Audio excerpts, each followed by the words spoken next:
What is today? 9/6. 9/6. It's been a long day. Okay. September 6th, 2022. Thank you.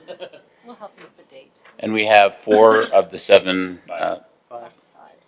Oh, I didn't count myself. Sorry. Then this is going to be a really rough day. McKenna's on Zoom. Oh, McKenna's on Zoom. Okay. So we got 6 out of the 7. We're doing good. Before we get started, I wanted to have some comments from the fellow commissioners about our last meeting. And okay, Commissioner Quinney. I suggest we go through the packet first and see if the mayor can get here first, and then we convene this conversation once the mayor's here to participate. Okay, we can do that. I'll second that. All right. We'll postpone that. So we'll get started. Okay, anybody have any questions or problems with the minutes? Okay. Next on the agenda is the Ricochet Canyon Amusement Park at 1132 West, 7800 South. Temporary use permit for 150 days, PC zone, the train shop. And Mark? Yeah, so this is kind of a small amusement park that's going in just to the west of Gardner Village. So this will be going on during the Witch Fest festival that they have there every year. But essentially what they'll have is they've got a roller coaster, a couple train rides, carousel, things like that. Everything's all fenced in. Yeah, that's pretty much it. Sounds like fun. Any questions? Okay, I do have a question. Is it Ricochet? Is that how it's pronounced? Okay, Yep. thank you. sorry. Oh, no, no. It was probably the worst name because everybody's like, how do you spell that? It's a cute word, but And I can't read either, so it's all good. no math, don't know who's here, can't read. Maybe I should just go home. Don't know the date. Don't know the date. Okay, I got 4 months. I moved the fish takes over. Okay. Second on the agenda is U First Credit Union, Jordan Landing Boulevard, preliminary site plan, SC 3PO zone. Sanders Associates is the architect, and looks like Lisa.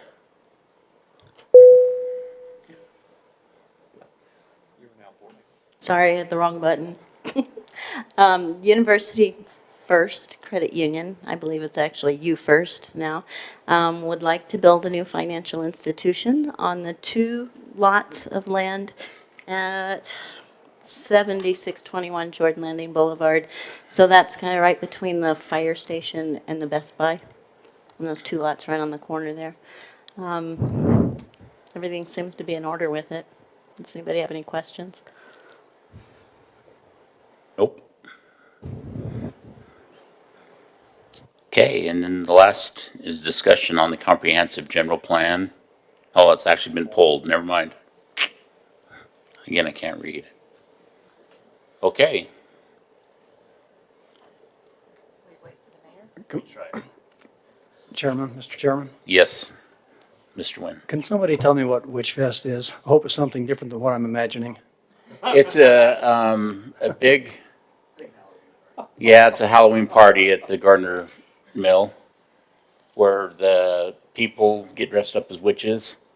Everybody. Everybody. It's a big deal. I know because I live right by there and traffic is ferocious during that time of year. No, I'm interested in what you were imagining. I'm sorry, but it does involve you.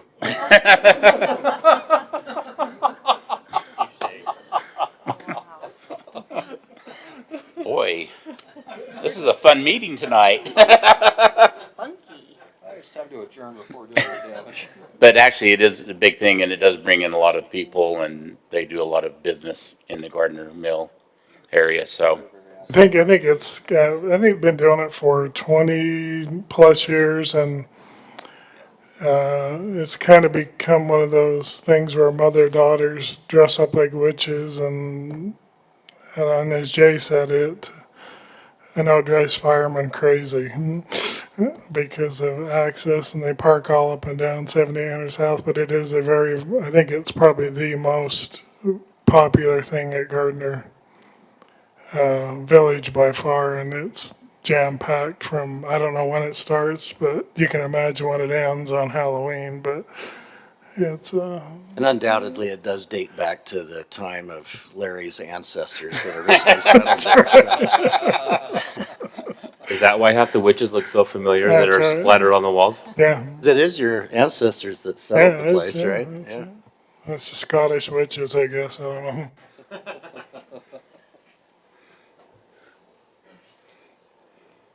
The mayor is just pulling up right now. Okay, we'll take about a 2-minute recess.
We'll start on that end, just like this one.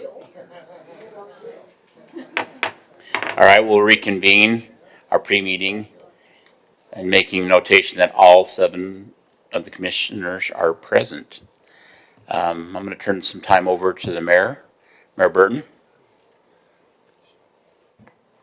I pushed the right button, because if I push the wrong button, it doesn't work. Thank you. I just want to take a couple of minutes to express my appreciation to the Planning Commission. Sometimes you don't get that appreciation for the work you do, and I see the work that you do, and I recognize what you do, and the time you do in prepared it and putting it forward. And as a previous council member, I appreciate the Planning Commission a lot, because you did a lot of the research to save council members time. You did a lot of the background information, and as a council member, and I'm sure the ones today, continue to do that, read your reports, see your information, and saves a lot of time in the council meetings and provides a lot of the background. Now, there may be some times, and there was when I was there, that my vote did not reflect the vote that the Planning Commission did. They passed with a certain recommendation, and I did otherwise. But that doesn't mean your work wasn't valuable. It still was. It still gave me the information I needed to make my decisions with, even though your outcome may have been different than mine at the time. And often when those things happened, they were split votes, which meant it was a difficult one anyway. It wasn't just a slam dunk one way or the other. And that's okay. That means we are looking at each other and looking at things differently and communicating with each other. And we may not agree, but we understood that we have different perspectives, and the work went forward, and we accomplished some good things that way. So thank you for being here and doing your work. I know there was a little bit of concern that happened in the meeting. Sadly, I left early and missed some of the excitement, but I got to hear about it. There have been some apologies that have come from some of those people. And just keep in mind, again, that was a split thing, and that not everybody feels the same way as 1 or 2 people may have been expressing. Although sometimes, and you see that when you come here, you get a couple of people who are quite well-spoken or speak even louder, and so you think they carry a lot more background than some of the others do. But if you've been on the commission for a couple of years, you learn that that's not really the case. And as you do your background work, you know that goes forward. So we appreciate you. I think you do a fantastic job. I'm pleased that every one of you are here, and I'm glad you're still here. And I feel bad for McKenna. I don't know if you heard, but her husband has had some health difficulties. This required her to help take care of things over there, which is why she's not here now. She's on Zoom. She's on Zoom. Oh, she's on Zoom. Hi, McKenna. So we're glad she's here too. She's waving. Great. Hello. Hi, there we go. Thank you, McKenna, for being here. I thought I was talking to them without you, so I'm glad to hear that you were listening as well. I hope you were. My husband is as well, so. Oh, good. Well, tell him we appreciate him letting you do this and let him sacrifice while you do this for us. So, and it is a sacrifice. And sometimes all you hear are the negatives apart from things. But something I want to mention to you, and one of the council members mentioned this, and I had to remind him. They said, people just aren't involved. We're just not hearing from them. And I said, if you're not hearing from them, that means you're doing the job the way they want you to. You're okay. It's if you're doing the job different than they want you to, that's when they're going to come out and talk to you. Think about it. When did you come to a planning commission or council meeting? Is it go there and say, wow, I sure like the things you've been doing. Thanks, keep up the good work? Is it because you were concerned about a vote they're going to do and you thought afraid they weren't going to do it the way you wanted? That's when you show up. So if the people aren't showing up like this, thank you for showing up, then you know you're doing your job the right way. So don't count people not showing up as a problem. That's a good thing. They're still listening. They're paying attention. And if they don't talk to you, that means they like what you're doing and they think you'll do it. Our job is to make those decisions for the people because they don't have the information to do that with. You studied out. They don't have that. And so your job is to learn all that and represent them by gathering the information going forward. And you're also an extension of the staff. It's the staff's job to provide you with information, to provide you with recommendations, and guide you on what the law is so that you can make those decisions. So it's totally appropriate for you to listen to them and take their advice because you are in a sense an extension of them. The law requires we have the public make the decision, and that's you. You're the public making the decision for us. Do you have any questions or comments for me? I'm sure there's a lot of comments that would like to be spoken, but I don't know about any questions. I'll say thank you, Mayor. I appreciate that. Last week was rough. I listened to it after the fact, and I was really disappointed in our leadership, city council chair and vice chair. I felt that their suggestion also was insulting to staff because staff does a phenomenal job of giving us the information we need to make our decisions. And they insinuated that there's something missing without actually being able to denote what that is. So I appreciate your thank you. That's all I'll say. Thank you. We have fantastic staff. They are smart and they care. And it's our job to take advantage of those who have information that we may not have. I was told the best way I could be successful as a mayor is surround myself with smart people. That's what I've done. As soon as I start thinking I'm smarter than them, I'm going to fail because I haven't had the training they have. I'm not the expert in that field. The best thing I can do is take their advice and listen to them and then make a decision. And that's exactly what we're asking you to do. So thank you. Well, thank you. And I think with as broad of experiences that's up here on the commission and up on the dais here, I think that kind of speaks to a lot of the community because, I mean, I think each one of us has a little bit of a knowledge in our little areas of our experience, and nobody here is an expert by any means, and I'm the first one to admit that, so. Right, and none of you are here for yourself. You're here for the community. And I have gone to great extremes to make sure I get, I think you're quite diverse, from different areas of the city, different backgrounds, different talents that you have. Just look at you. You're all so different. And I did that on purpose. I like you for being different. I'm kind of different myself. And we're not gonna have the same opinions on everything either, which is, I think, a good thing, yeah. And you shouldn't. If you have the same opinions, then one of You you don't I need don't us. need. Right. So, and variety is the spice of life. Thank you. Thank you. Appreciate your time. Thanks for letting me take a minute. Oh, George, do you have something you want to add? If, if we can get beyond the emotions of what happened last week, I think the message that they were trying to convey was that there's some things that we are doing, maybe are doing wrong, or that we could be doing better. We just don't know what those things are. And if city council, mayor, or the staff know what those things are, I think all of us here would be happy to learn. We certainly don't. That's true. We're not great at this. We do the best we can, but if there's something we're doing wrong, I think we all would like to know. I wouldn't say there's anything you're doing wrong. Are there some things we can do better? There certainly is. That applies to all of us. That's why we do the training for you once a month, to help you to do those things better, and we'll continue to do that. And we watch, we have discussions when you're not here on things we think would be helpful to do it. And sometimes you have discussions among yourself, say, hey, would you teach us how to do blah, or teach us something about that? We will continue to do that. I didn't bring any perfect person on here. And so there will be places we can learn to do it.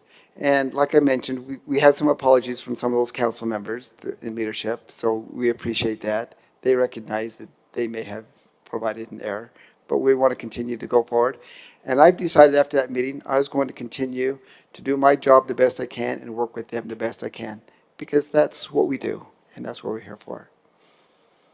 Matt, Thank you. I mean, So- Commissioner Quinney, I go by both. but you're in your official I- position now. I'm gonna follow up what Commissioner Wynn said. If we need more training, bring it. Yep. I'm on the record that I'd rather wait on the training, but if it's what we're gonna do next time, that's fine, from Rob. But before we start making changes that were suggested by council leadership, I think that council leadership should bring it back to a full council to conversation, because I didn't talk to a single member of the council after the fact that supported what they were asking us to do. The fact that they not insinuated, but blatantly straight up said staff was doing it wrong, therefore we were doing it wrong, was insulting, right? And I think that they need to take it back and have a debate with the council before they go just pouting off making changes to the ordinances just because that's what they want, right? It was very clearly stated as a rebuttal to one thing that I said, that fine, if you don't want to do it, then we'll just change the ordinance. That's not how it works, right? There needs to be a debate. If they want to change the ordinance as a group, as a body, then they can vote on it, and then they can give instructions to staff, and then staff can turn around and train us the way we're supposed to be trained. But before that happens, I don't think it's appropriate for them to suggest that we should start doing things differently, because right now we're all following the current statutes. And you're doing just fine. One council member does not a council make. It takes at least 4 before that comes from the council. So if it's just one, then that's that one person's opinion. It's not come from the council. The council does not have direction or control over the planning commission. I do. And staff does as well, through me.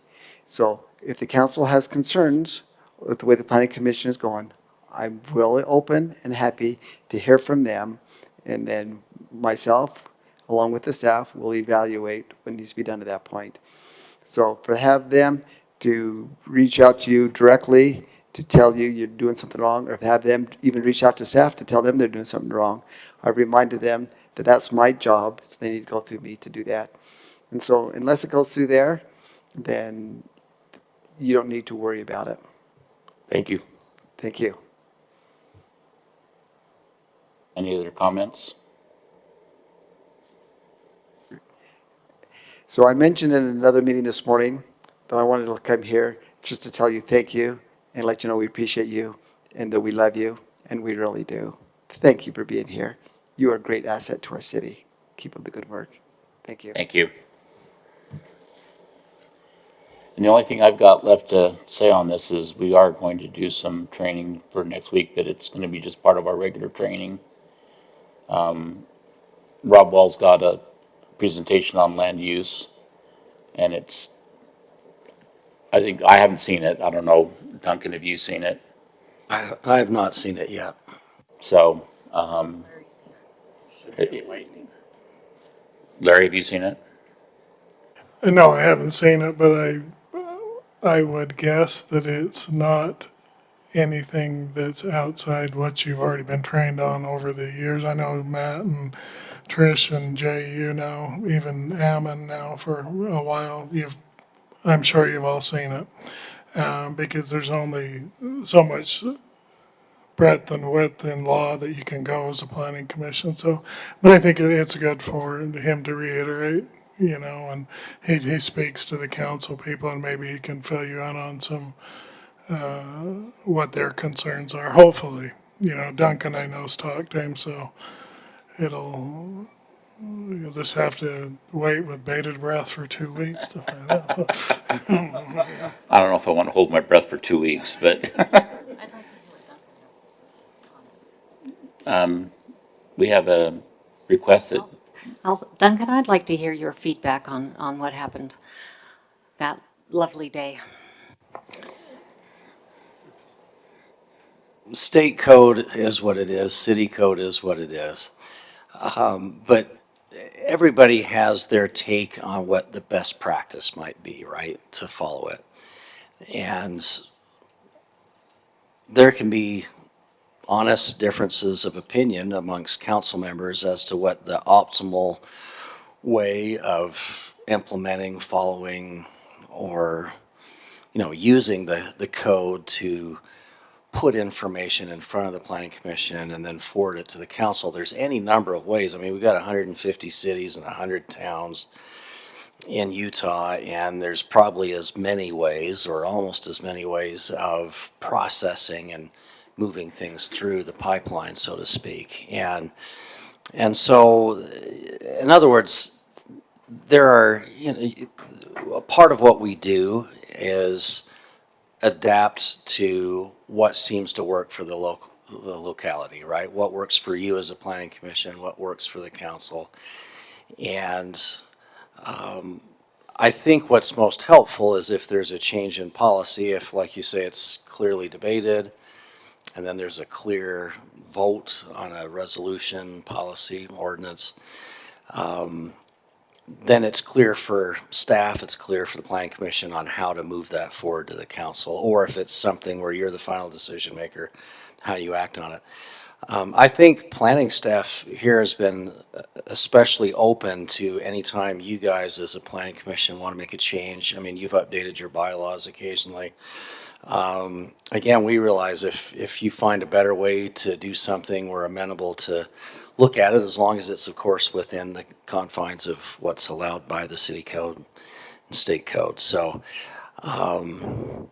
I think that's kind of what was happening last week, is maybe there was a difference of opinion between council members on what should be that optimal way of moving these applications through the pipeline. And maybe that debate should continue to happen at the council, and when it's finalized, you know, then we can move forward, because it wasn't clear, so I don't think any of us, what that clear direction by a majority of the council was as to what we should potentially change. So, but like I say, having said that, if you ever find anything that we as staff can do better, we're happy, ready, willing, and able to do it. Having said all that, our city code is a little unique compared to most cities where we have specific findings that you make, but they're enshrined in city code, and until that changes, we've got to follow that in some way, right? The advantage to having something like that in code, some types of minimal findings you have to make, is it does ensure that there's a record that if an action is ever appealed to court, there's a clear, strong record that can potentially defend that decision. So regardless of what changes are made moving forward, I'm sure there'll be some way to create that record that protects the city, and also, I think, makes it more likely that you've jumped through the hoops to make sure you've looked at everything you should look at to make a fully informed decision after having listened to the public in a public hearing. So sometimes in our constitutional republic. Some people think we live in a democracy. It's a constitutional republic, but part of that process is not all the time optimal. It's not always as friendly as we'd like it. There are honest differences of opinion, and I think if we look past the emotion, there's usually something valid there, and if we try to figure out what it is and move forward, it's all good. So I think it's good to have the discussion, and hopefully we can have that move forward. Like I say, in the meantime, we're happy as staff to make a change anytime that you'd like. So hopefully that's responsive to your question. Thank you. Any other comments? Okay, we'll go ahead and adjourn for 4 minutes. Get a 4-minute break.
Okay, it's 6 o'clock, and we'll convene the West Jordan Planning Commission with all members present. First item on the agenda is approval of the minutes from August 16th, 2022. Commissioner Quinney? I move that we approve the minutes. I'll second. Okay, Commissioner Hatch is seconded, so all in favor? Aye. Any opposed? Okay, it passes 7-0.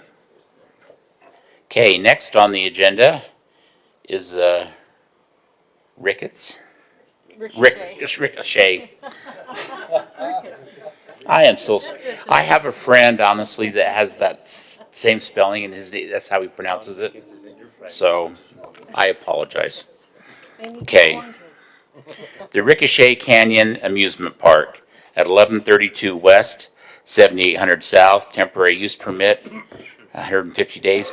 PC zone, the train shop with, are you Jeff Nichols? Okay.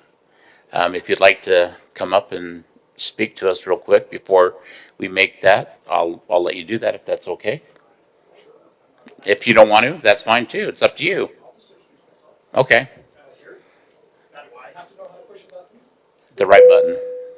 Remember the right button. There you go. The right button, not the left button. So I'm Jeff Nichols. I own the train shop, and we moved to Gardner Village about March of last year. Yeah, March of last year. So we've been to Gardner Village just over a year and a half now. And we moved from South Salt Lake City, and we were there almost 10 years with our retail store and other things that we did. That on State Street there? 2964 South State. Did you ever go in there? I didn't, but I was going to. Yeah, So yeah. Well, don't go there now. Just go to Gardner Village. It's closer. But anyway, we love Gardner Village. Like being in West Jordan, want to do business out here. We think it's great. We actually tried to move to Gardner Village when we made the move to South Salt Lake City, and there was just no space available. So, but anyway, I'm just happy to be here. If anybody has any questions, I appreciate all you guys. I know Mark. I've driven Mark nuts, so Mark's probably he's like voting. But you can see him in his head over there. But no, I appreciate everybody, all the work everybody's done. If anybody has any questions, that's why I'm here. So be sure to ask. Okay. We really want to try to get this to happen. Thanks. thank you. Okay, does anybody have any comments? Or would like to make a motion? Oh, It's a consent calendar item, we don't have to do anything. yeah. Oh, that's right. Well, we do have, We can just. I know, but I mean, we just can vote. That's what I was referring to. Okay. All right, thank you.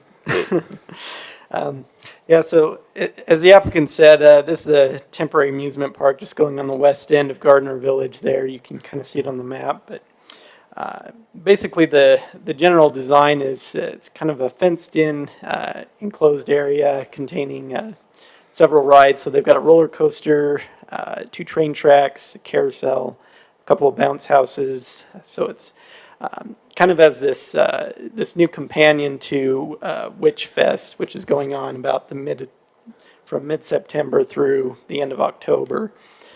So initially, the applicant did want to try to do this as a year-round, but because of some of the building codes and the costly improvements required for permanent construction, they've decided to go with the more affordable temporary situations.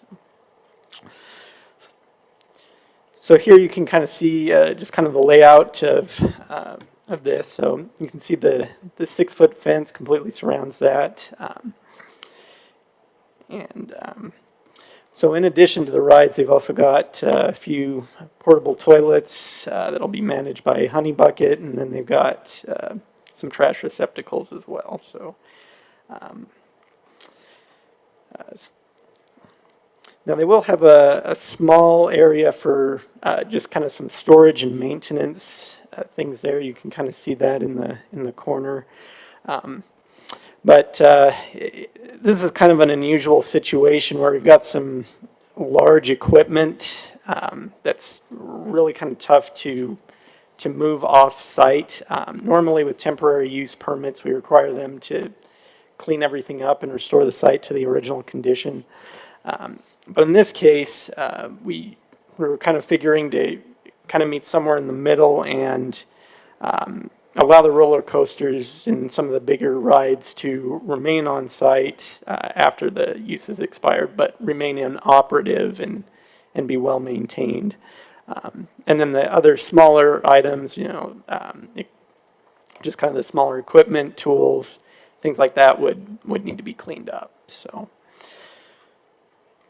And as far as parking goes, most of the parking needs are really going to be kind of in line with the Witch Fest event.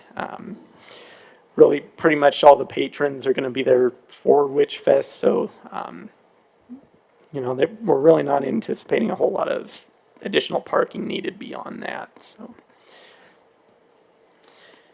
Then the fire department, they've also looked at this. So it looks like they've got an emergency vehicle access. We just need to make sure that that's going to remain open and not blocked. And then there's an emergency action plan that the fire marshal would like to take a look at. But a lot of that will be taken care of as part of the business license inspections. And the building official, the only thing they have left to inspect is just the electrical. Then the conditions of approval, normally we would include that in the staff report, but I'm sure as Julie explained earlier, there was some software issues and those didn't quite make it in, so we've included those as separate items. So, and I believe each of you have a copy of those. We do. So, great. So with that, as long as the conditions of approval can be met, staff is recommending approval of the temporary use permit. Okay, Commissioner Allen? I think this is going to be a fun addition to the area that will work really, really well. I do have a few concerns with the conditions of approval. Mainly, there's a few that I see that are contradictory. For example, condition of approval number 3 allows it to operate for no longer than 47 consecutive days, but the requirement of approval gives a valid date for no more than 150 consecutive days. I am hung up on number 5 with the large equipment, and maybe I'd ask for either Duncan or Larry to weigh in. Is that within our purveyance where we are allowing a semi-permanent feature through a temporary use permit? So I'm a little bit concerned about that. Number 9 with the no on-street parking along 7800 South. If most of these people are coming for Witch Fest, how are we to determine which one is going where and where they're parking? That particular stretch just gets everybody parking along 7800 South. I think that was it. And so just looking through some of those, I had some of those concerns in particular. Yeah, so I can address the time frame. So yeah, that's a good point. Normally with our temporary use permits, we do allow those for 150 consecutive days max. The reason that we have number 3, the 47 consecutive days, is just due to building codes. So with the way building codes, those are actually shorter than our temporary use permit. Normally those are about 50 days, or well, 6 consecutive weeks when we consider something temporary versus something permanent. So, So is this like the tent, if you're going to put up a tent for a temporary business? right, yeah. So it's kind of similar in that vein. Mm-hmm. So yeah, if you would like to amend that condition, that would probably be best. I would probably recommend keeping 3, since the building codes tend to kind of supersede our zoning codes. So maybe just further for my benefit, could you expound a little bit? In the staff report, there was a discussion about material storage not being permitted in this zone. Could you expound a little bit on that and how a temporary use permit would allow it? Yeah, so outdoor storage is usually defined as outdoor storage and operations. So a lot of these you'll find kind of more in industrial areas. So people storing, fleet vehicles or trailers or piles of steel rebar, soil piles, what have you. And so obviously those things are prohibited in a PC zone with a transit station overlay district, which is really kind of more conducive to higher design, high walkability, and kind of keeping with that vibe with Gardner Village. And so with a temporary use permit, it gets a little bit more gray. And so so we may want to have the attorneys just kind of weigh in on this and see if we're on sound legal footing. But And I don't dispute the logic. I think you're going down the right path, and I appreciate the thoughtfulness of how it's being approached. My concern is if we have something similar that shows up elsewhere, and they say, well, why can't we do it? They're allowed to do it there. I'm thinking of maybe the pumpkin patch, where they've expanded just a little bit every year on some of these things. If all of a sudden they said, oh, we're going to have a small roller coaster, and we're going to start storing it on site. Would we then be obligated in that instance to give them the same permissions? In which case, do we need to go back to a code situation, or just thinking long-term ramifications?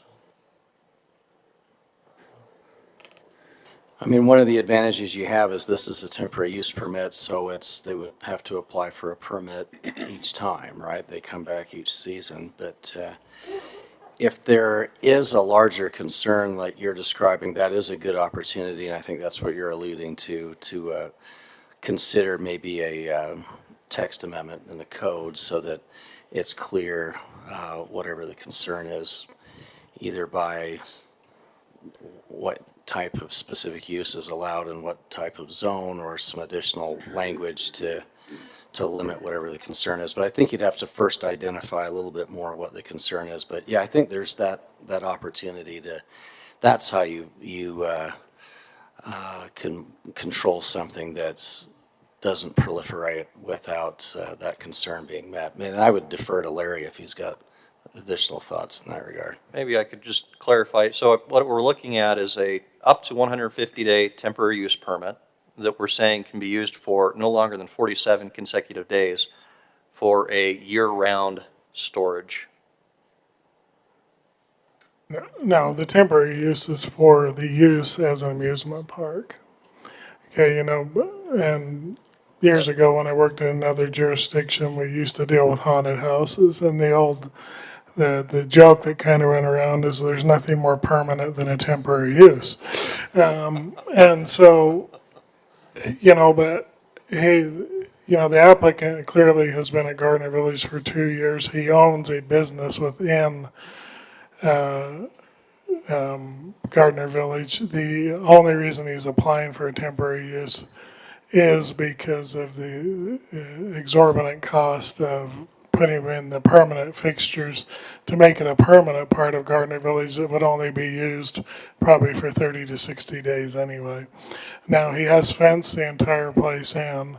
I think what Mark has proposed, them remove the toilets and the bounce houses and all that other stuff. It's within a fenced area. I think that's reasonable, for this type of use. I don't see it any different than Farmer Gill, that's right next door. And so this may be exactly what you're talking about, that we probably need to re-examine our code, because, there's one thing to live the spirit of law and the letter of the law, because Farmer Gill certainly stores bedding and feed and other things for the animals outdoors, and do we require a petting zoo to build a barn to put the animals in? And so what's the spirit of law and what's the letter of the law? I think the conditions that Mark's imposed meet probably the spirit of law more than the letter of the law, but I think the spirit of the law is perfectly applicable in this case. That's what I'd say. And we can go back and look at the ordinance and bring it back to you with what we think probably needs to be changed. Now, I'm not saying we want to perpetuate temporary uses, but there are cases where they do fit, so I don't know if I talked in a roundabout way, but that's my opinion. I think that the conditions Mark has proposed to the planning commission, I think, are suitable to protect the city, so.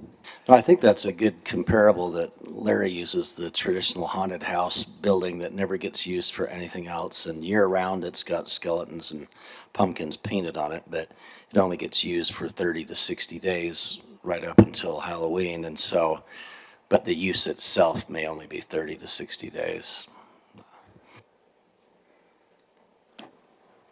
So is the storage just temporary too? As part of the permit, or is it gonna be a permanent storage? Cause I'm totally Well, unclear. part of the storage is, so just the major items like the roller coaster and the carousel and the really big items that are just really difficult to move or store would remain on site. And then some of the smaller stuff like the bounce houses, temporary toilets, trash receptacles, all of that stuff, all that equipment, that would be cleared off. The roller coaster stays. Right. Okay. As long as it's well maintained. Well, okay.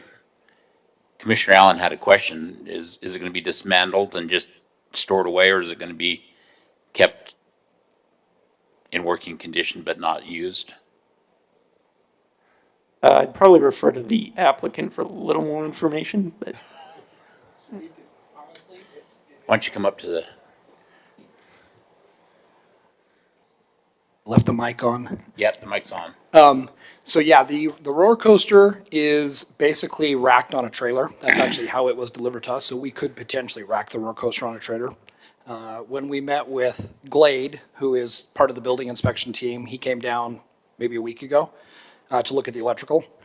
We talked about some of the other stuff, and if you guys basically said, look, we're okay with the storage as long as the roller coaster's re-racked and not basically sitting on the ground, it's on the trailer, we could totally do that. It's not a big deal. The train ride that's next to the roller coaster is a little more difficult. That one actually was not meant to be a temporary ride. It's actually a ground mount, so I don't know how familiar with like amusement park rides you guys are, but there's trailerable rides, and then there's rides that are just meant to be set up permanently. So that particular train ride was actually meant to be set up permanently. We would have to cut the track apart. It's all welded, and so it would be more work. Again, nothing's outside of the possibilities or of doing it. It's just more work. So, and whatever you guys thought was okay. And can I add something real quick? Well, because I know Mark. Larry and Mark, and between me and the guys over at Gardner Village, so Joe Long, the guy that owns Gardner Village, Dave Concar, the property manager there, we've done quite a bit with this. Originally, the goal was to actually open this as a permanent facility and not a temporary facility, which is one of the reasons why we have some of the rides that we do. And Mark makes good comments. There is obviously a lot of costs involved, and the costs, when we found out that we had to build bathrooms, for example, like that was a huge factor, correct? Like we thought we'd be able to use on-site facilities, and we figured out they were too far away. So unfortunately, when this kind of the ball got snowballing on this a little bit on finding out how much this was all gonna cost, I had then went to Gardner Village and said, hey, are you guys gonna participate in any of this? I'm just a tenant. I'm happy to build, I'm happy to do whatever to make this work. And I think Joe kind of just Joe, the owner of Gardner Village, kind of just got to the point where he's like, you know what, I don't know that I wanna do this as a permanent thing. And so we had a meeting in June, Larry and Mark and the guys over from Gardner Village, and kind of discussed this. And I think at that meeting, what you're looking at basically is what was determined to be the best way to move forward, because we've already purchased a lot of the equipment. We've already, we moved, actually some of that equipment came from State Street. That used to be an indoor facility. So I think this was just the best compromise of the two things. This is not a long-term thing in any stretch of imagination. This is not what I wanted to do. This is just get next couple of years, kind of grow it, see how it does. I am actually happy to spend the money to do the work. In fact, I've been emailing Mark some ideas to kind of work on in terms of actually moving this forward as more of a permanent project. So yeah, I don't want you guys to think this is like, hey, this guy just wants to do a temporary permit for 20 years, and store all the stuff there. That's actually not the goal. The goal is to either permanently figure out a way to use that property. And there are a couple of other options as well, but those are outside of, we don't need to talk about that stuff. I really want to focus on what we've got in front of us. But so just between me and you, the goal is not to redo this forever. This is a temporary way to use the facility that we've already spent money, invested money in. We felt like the temporary use was the best way to do it, but I can happily do whatever you guys need me to do in terms of, the problem is once I get the rides packed up, I still have to have somewhere to put them. So, they're quite large. One of them, in fact, the roller coaster basically sits on a 53-foot tractor trailer, so it's not the easiest thing. You can't roll it into your garage, it just doesn't work that way. So anyway, does that help a little bit maybe? I don't know if that answered the question or not. It does. Okay. I appreciate it. So I'll just, to the commission, my primary concern is number 5. This is a temporary use permit. I don't think we should be making statements that something can remain on site outside of the 150 days. I think that overextends our authority. But if we struck number 5, I'm okay moving this thing forward. Like I said, I think it'd be a good thing. I would have some concerns if we come back next year and find everything's been sitting there and getting another temporary use permit. At some point, it's either going to have to go away or become permanent. But in the best interest of getting this thing moving forward and seeing how well it works for you, I think that would be a good solution. Commissioner Hatch? Commissioner Allen, I have to disagree with you. I think the applicant has presented very well the purpose of this and his long-term goal. And I think if he doesn't want to be getting temporary permits for the next 20 years, I really believe that because of the size of the rides, just the complexity of putting them up and taking them down, I don't have an issue with number 5 at all. Commissioner Shelton? Unfortunately, I also am going to have to disagree. I think that the way it's written is just fine. I don't believe that having these things out over a period of a year is going to cause any harm to the neighbors who surround this area. And I think it's great the way it is written. So, thank you.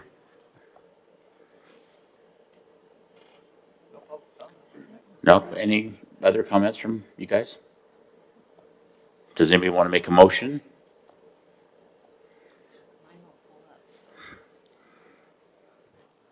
Can you put the motion up on the screen? There we go. Thank you. I'll make Okay. a motion. Yeah, go ahead. Based on the information and findings set forth in the staff report and upon the evidence, is am I in the wrong? Yeah, no, I'm on there first. Sorry. Oh, thank you. I was in the wrong place. Based on the draft minutes from the August 16th Planning Commission hearing, the information and findings set forth in the Ricochet Canyon staff report, and upon the evidence and explanations received today, I move that the Planning Commission approve the consent calendar for September 6th, 2022. I'll second. All in favor? Aye. Any opposed? No. Any other no's or? Yeah. Commissioner Marchant? Was that a yay or an nay? Yay. Okay, passes 6-1. Okay, next on the agenda is public hearing with final action by the Planning Commission for U First Credit Union at 7621 South and 7631 South Jordan Landing Boulevard, preliminary site plan, SC3, PO zone. Sanders Associates is architect, and Shane Sanders is. Yep, come on up. Members of the commission, appreciate your time this evening. I'm Shane Sanders, the architect. Dan Slaughter is also here from U First Credit Union if there's any questions that he can answer. The credit union is proposing a 3,700 square foot branch on this piece of property that will include 3 drive-through lanes. This design is kind of based on their brand.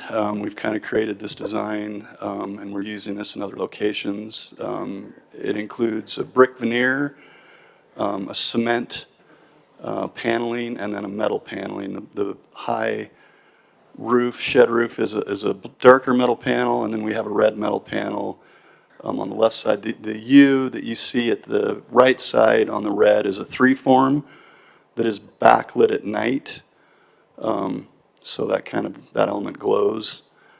But this area, they have a lot of membership in this area, so they're needing this branch to kind of serve their members in the area.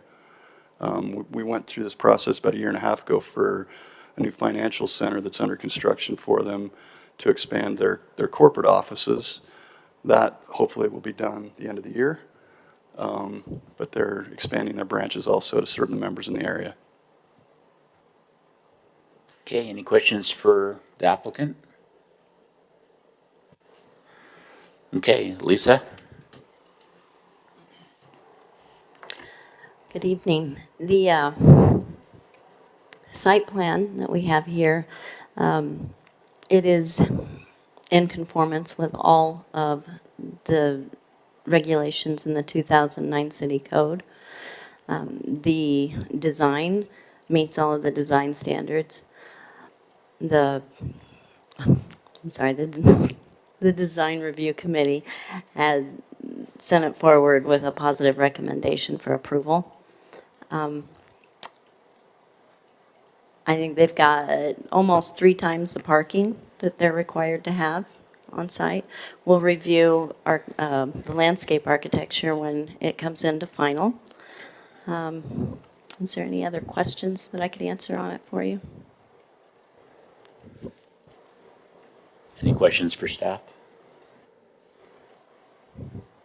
Okay, we'll go ahead and open this up for public hearing. You'll be given 3 minutes to speak. Please come up and state your name if you're interested, or if you're on Zoom, raise your hand. You don't want to talk, Paul?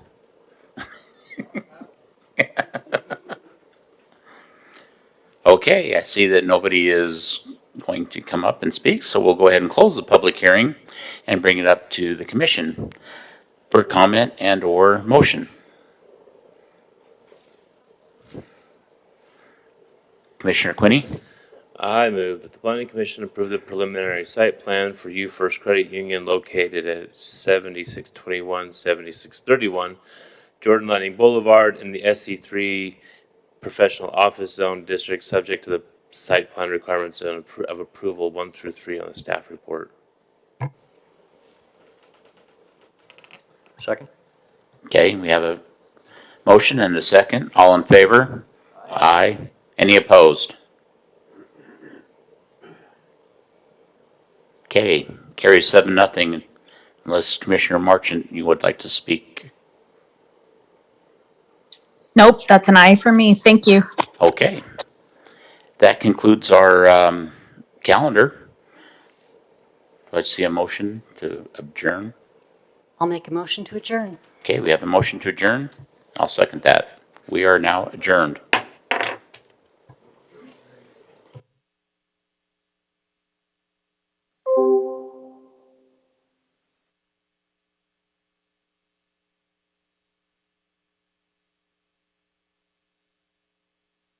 Recording stopped.